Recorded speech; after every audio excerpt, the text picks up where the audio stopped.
Drive. Nasabihang isa sa pinaka-haunted Balete Drive, paparoon natin to. Tara, panoorin natin to guys. Let's go!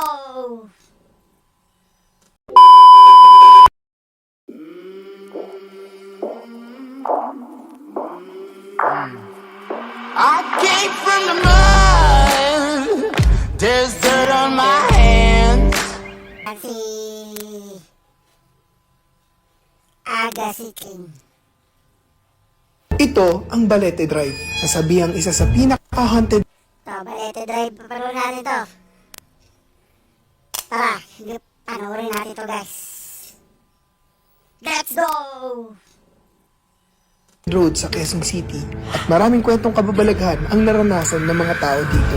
At ngayong gabi, iikutin namin ito ni Zart ng madaling araw para alamin kung totoo nga ba ang mga misteryong dulot nito o pawang kwento lamang. Pero nandito ka, kaya mo bang ipapalo ng orange? We're not here to harm, but we want to experience you. Gogi, kuminabutan ako, pre. Kung nandito ka, kaya mo bang dalawin yung bola? Nakita ba sa camera mo? Ano pa tayo balahibo ka sa tuhod? So, Balete Drive is pinaka-haunted daw na roads dito sa metro wherein maraming mga taxi drivers na nagsasabi na whenever nag-cross sila dito sa road na to, meron silang nakakitang sakay-sakay sa likod nila. Minsan may bata, minsan may white lady. E ngayon, i-check namin ni Zart kung totoo ba talaga at nakakakilabot nga ba talaga ang Balete Drive. Gogi, Choy, kung makikita mo, pakinggan mo, tahimik ka lang. Wala na masyadong dumadaan. Alam niyo kung bakit? Kasi nga, right now it's 12:25 a.m. Madaling araw na at based Alas 12 na da. sa mga stories na naririnig ko at nababasa ko ngayon, pinakamalakas ang mga entities. At dito sa video na to, ile-level up namin ang horror adventure at susubukan pa natin kumausap mismo ng entity dahil ngayon, meron tayong dalang ghost equipments na nakuha natin kay Swarovski. Lahat to ay proven and tested na. I tried it once sa corridor vlog ko. Legit talaga. Sila na lang manood. Panoodin nyo lang. Sinimulan namin ang paglibot ay hindi muna gumagamit ng equipments. Middle of the night, nandito kami ngayon sa Balete Drive. Alam pre, kung ano yung tinakatakot ko? Hindi multo eh. Magnanakaw. Old up eh. Kaya nga, madaling araw eh. Wala ang team ko ngayon, wala sila Albert, sila Kim, sila Jim, si Jai. Kasi nga, biglaan lang namin naisip. And this is gonna be our preparation para sa main event. Abangan nyo yun. Pero ito, pre-game lang to. Let's go, Char. May pa-main event pa from main event. Mga kaibigan, this is Shinbu, with the one for a night. At ako naman si Manjin at kami po ang Manjinbu Tandem. May pag-inom pa si Idol. Ito pre, balete na to. Tingnan mo naman, yung balete. Ayan, yung balete, nakaka-creepy talaga yan. Kahit sa office, sa may Meralco, pag dumadaan kami dyan, may balete sa may ng Meralco, yung papuntang Lopez. Wala yan, makikita ko yung ganyang balete. Napapano ko, hindi ako nagpunta dito para makipag-away sa inyo. Inuulit to. Inuulit Hindi ako nagpunta dito para makipag-away. Hindi ako pumunta rito para makipag-away. Ganyan yun. Malay mo, may mga elemento. Ano yan? Balete is a kind of a tree na malaking punong kahoy kasi yun. Kaya sa mga provinces, madalas na sinasabi ng mga matatanda na may nakatira dyan, ganito, ganyan, balete yan. Sa paglalakad namin dito, ay wala pa ako nararamdaman, Choy. Wala pa. Parang normal na naglalakad lang ako sa street.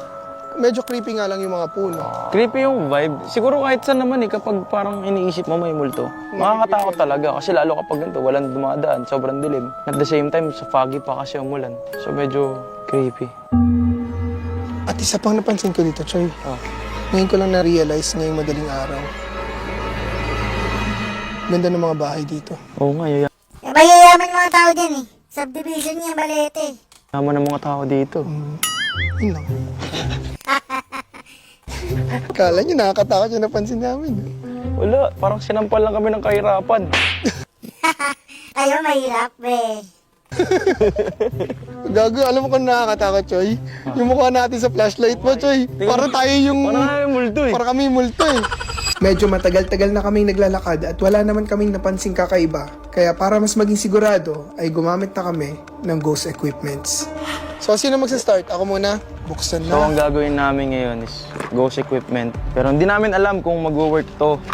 Kasi kami naman, wala kami masyado na-feel. Oo, kasi typical road lang siya.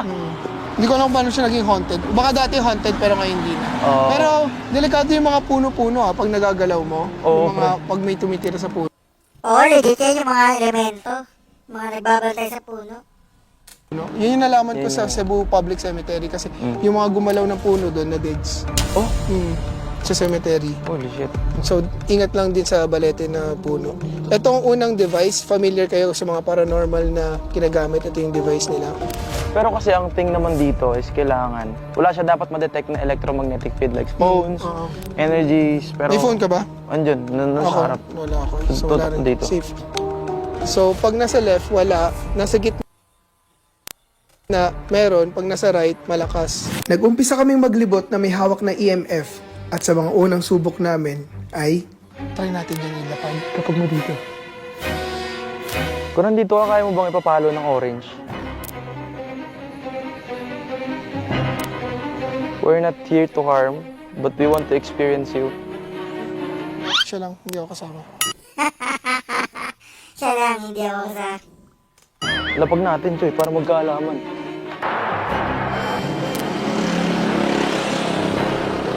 Wala.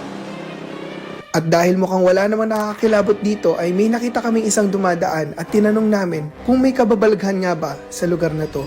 Kaya anong tingin mo kayo sa Balete Drive? Nakakatakot ba talaga dito? Hindi naman po masyado. Araw-araw naman po ako naglalakad dito. Haling pong trabaho. Never ka naka-experience sa kahit ano? Ano yung mga kwento-kwento nila na may mga nagpapakita, may mga nag-ano? May nagpapakita daw sa may bandang doon daw po. Sa gitna? Opo, yung halaking kwan po doon. Haletin pala. Doon tayo pumunta. Puntahan namin. Saan mga kwento-kwento naririnig na may nagpapakita? Ririnig ko lang po sa mga guards. Ah, na meron doon. Sa gitna na kuya. Sige po. gitna po. Doon sa may puno ba mismo? Sa may kwan doon. Halaking balete. Okay. Ah, sige. Salamat, kuya. Salamat. As of the moment, Choy, wala pa kami nararamdaman. It's myth busted pa rin. Yes. So kailangan It's mo, not proven. kailangan patunayan ng Balete yung sarili niya. Patunayan ng balete yung sarili niya. Pag pinatunayan niya, Choy, Wala na, lagot tol. tayo. Kapag pinapatunayan niya, Oh. magkatabi talaga tayo matutulog yung Oo. gabi. Gagakapin kita talaga. Bromance! Nung nalaman na namin kung saan malakas ang pagpaparamdam, ay dali-dali namin pinuntahan ito para malaman kung meron nga ba talagang kababalaghan dito sa Balete Drive. Pero nung malapit na kami, ay nagsimula ng bumigat ang pakiramdam namin. Dito, Choy, wala na masyadong tao talaga. Kagi, may nang creepy nga dito. Ay, putya mo, yan ang Balete. Ito, gago, ang laki nga. Huli ka. Gago, kinikilabutan ako, Choy. Gago, ito walang tao mismo. Ito na yung Balete, pre. Gagi, ang creepy nga dito, men. Guys, nandito na kami sa malaking balete. Ang laki talaga pala. Ngayon ko lang napansin to Dito guys, tinan nyo. Wala talaga dumadaan. Dito wala na talaga. Babayin na natin. So ngayon guys, nandito na tayo sa Balete Drive na ito daw yung pinaka nakakatakot na part kasi nandito daw yung pinakamalaking Balete tree. And dito yung madalas may makakita yung mga taxi driver na sumasakay sa kanila, mga bata, babae, white lady, something na gano'n. And ngayon, tingnan natin kung totoo ba yun or myth lang, sabi-sabi para panakot sa mga bata. We don't know, man. So guys, nandito na tayo sa ilalim ng balete at ito try na natin ngayon. Meron tayo yung sensor at saka yung mga bola. Pag may gumagalaw, iilaw to. Alam mo kung saan ako natatakot? Saan? Sa mga hold-upper. Kasi anong oras na? Ayun talaga yung nakakatakot dito, hindi yung multo. Yung old upper pa rin, Maynila to, boy. Quezon City yan, tanga. Di yan Maynila. Maynila, tol. So, explain lang namin, guys, kung paano nangyayari. So, ito, yung ball. Ang tawag dito ng mga paranormal expert is ghost ball. Pero, basically, isa siyang motion ball na wherein, kunyari ito, nakapatay, di ba? Pag binuksan ko, pag nilapag ko, is hihinto yan. Yan. Red ah. Hihinto siya. Ngayon, kapag may gumalaw dito, something like this, gagalaw siya. So, kung may spirit dito, hindi namin nahawakan yun. Gusto namin, sila yung gumalaw nung bola. Pero ngayon pa lang, Choy, nag-orange na. Eh, dahil siguro sa mga frequency, something. Okay, so iwan na natin. This is literally under the balete tree, kung saan madami daw nagpapakita. Gawin natin seryoso kaya. Seryoso ang ginagawa natin yung joke time. Tanong ka. Unang-una, wala po kaming masamang balak. Gusto lang namin mag-try. Kung nandito ka, kaya mo bang galawin yung bola? Paano pag gumalaw talaga to? Hindi meron. Hindi pa gumagalaw yung bola ng mga oras na to, pero kakaiba na ang bigat na nararamdaman namin. Kaya naisipan namin kausapin gamit ang spirit box. Gamitin nga natin radio. Gusto mo? Ah, Tara. tara, gamitin natin. So ngayon guys, babalik ulit kami at itatry na namin with the radio. Kasi ito daw, pwede ka makakausap ng entities. Sorry po, tabi-tabi po. Ngayon, nasa gitna naman kami ng dalawang balete tree. Feel ko may magpaparamdam na dito. Basta yung rule sa mga ganito, pag may naramdaman ka, kalmado ka lang, huwag ka tatakbo, huwag ka matatakot. Kasi kaya sila makikipag-usap sa'yo. Kasi nagtitiwala sila na hindi ka nagtitrip. Kasi pag tinakbuhan mo, parang ka nagtitrip nun. Parang nagtanong, tapos nung sinagot ka, tumakbo ka. Parang ganun yung dating sa kanila. Tanungin mo na. Yep. So right here, nandito kami ngayon. Wala kaming planong mag-harm. May spirit bang nandito malapit sa amin ngayon?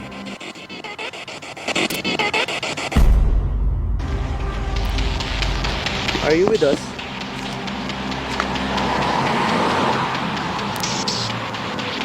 Hindi ko marinig eh. May kasama ba kami ngayon? Meron bang spirit na nandito ngayon? Malapit sa amin? Bakit ka nandito? Nilalakas mo ba? Anong ginagawa? Are you a boy?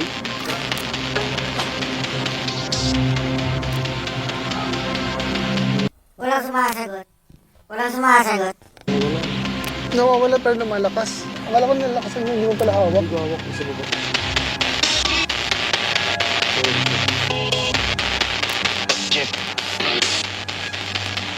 Parang may yes. Gusto mo ba kaming nandito or gusto mo na kaming umalis?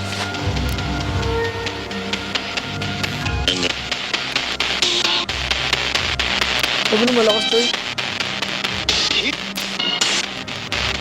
Basta kayo tayo. At dito nangyari ang hindi namin inaasahan. Panoodin ang susunod na mga pangyayari. Hindi mo makakuha ng kahit ang sagot. Batay. Ayan, gumalaw! Baka siya lang yun. Holy! Hindi, may dumaan eh. Pero paano gagalaw? Bago lumalakas na yung frequency, Choy. May dumaan pero hindi mo naman nasabi, di ba? Hindi. Thank you sa pag-welcome sa amin. Hindi kami nandito para mukha. Alis na rin po kami. Akala ko gumalaw yung ghost ball sa kadahilan ng may kotseng dumaan. Pero nang may dumaan pang pangalawang kotse na may kasama pang malakas na busina ay...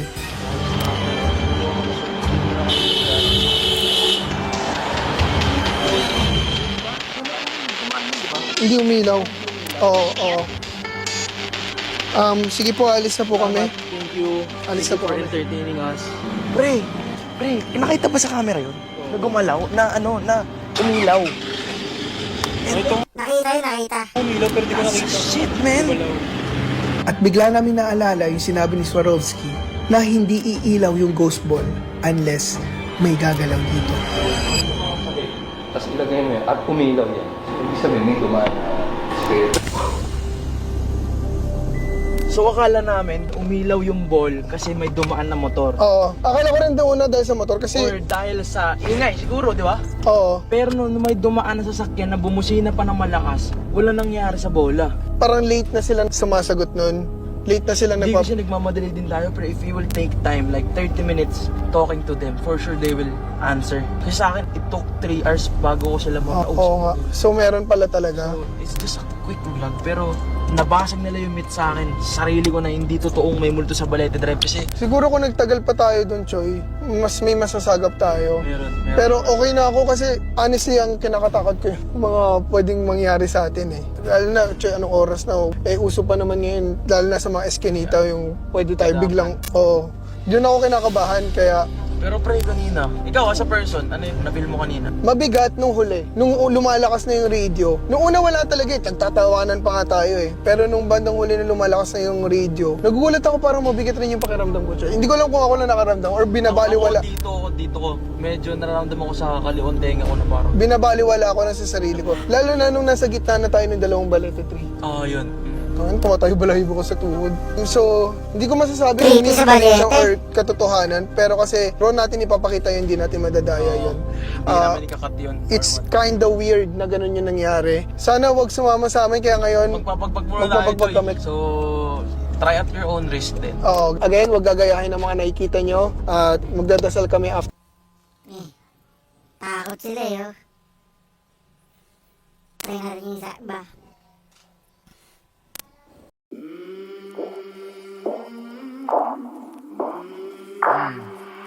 I came from the mud. There's dirt on my